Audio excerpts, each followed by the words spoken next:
Okay, so just ramble while you test or whatever? Okay, Chrysanthemums came about because, firstly, I knew that I wanted to do a mannequin remix by Harry Bob. I'd liked that piece for a while, and I wanted to do like a factory remix. And then one night, about 3 in the morning, I suddenly got up because I had to write down this inspiration that I had about Jade's planet being broken apart and her trying to save all of her consorts and such. It was actually kind of like a really, I wouldn't necessarily call it morbid imagery, but just like really kind of depressing. Anyway, at that point I was also thinking, I was really hoping that Chrysanthemums would be Jade's land theme. And so the idea to do a Chrysanthemums,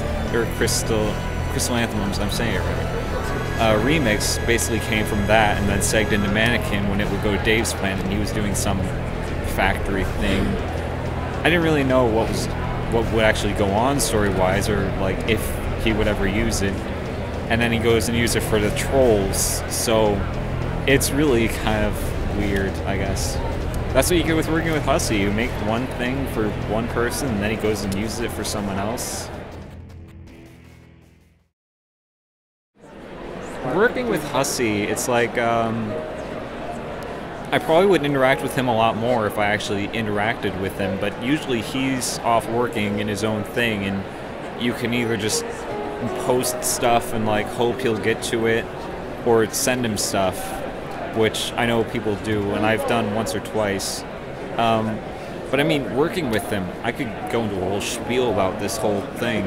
It's like in the beginning, I was just making fan music with Famine Tracker and crappy recordings of piano, and then they were basically looking to do another music team poll, and I got brought in with some other people, and then through that I got a sequencer experience. I guess you could say I've been learning music production lessons in music production, basically learning a lot about making music on the computer through that.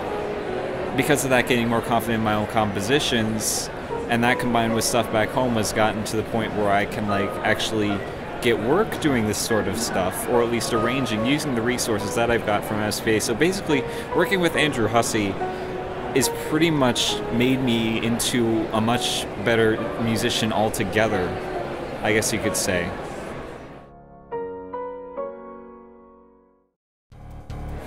Did you say how soon?